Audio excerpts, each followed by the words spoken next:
Hello friends, welcome to my channel Kitchen Bite Healthy Home Delicacies।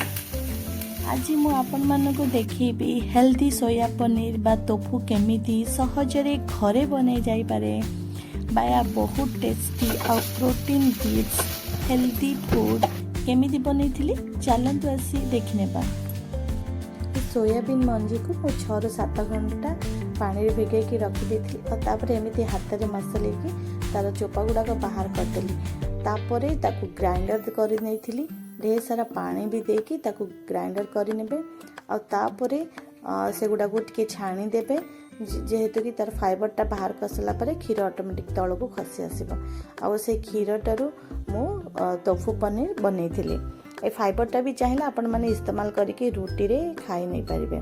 तापर से जो क्षीरटा बाहर करथिली ता ऊपर मु एमिति फेण गुड़ाक बाहर कर देथिली जे गुड़ा फेण गुड़ाक भल लागिबनी तो सेथि लागी मु से फेण गुड़ा बाहर कर देथिली।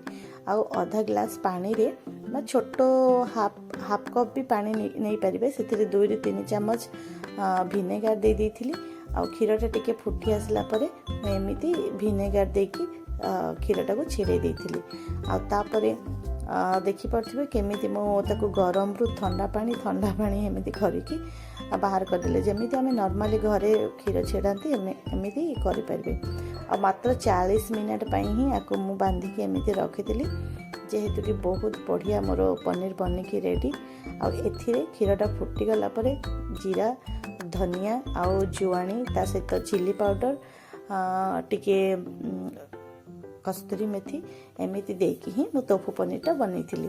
आ तापरे मु कोन करथिली टोफू पनीर टिक्की बनैथिली।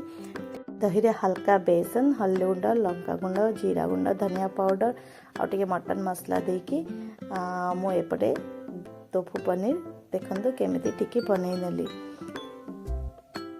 जदि आपण मानको मोर वीडियो भल लागिला तो लाइक शेयर आ सब्सक्राइब करबा को भूलिबेनी। आ कमेंट रे निश्चय कहिबे केमिति लागिला मोर ए टोफू पनीर स्टाइलटा। तो देखि पड़ते एपटे तो बन की रेडी हो गलानी। आ ता सहित टिके टेस्टी लगे को ऑलिव ऑयल भी दे घरे ट्राई करंतु आ कमेंट निश्चय दियंतु।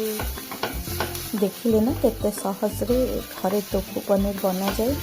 तो एमती हेल्दी टिप्स जानबा गले निश्चय आपण माने सपोर्ट करिवे आ आपण मानक सपोर्ट मो पई बहुत इम्पोर्टेंट।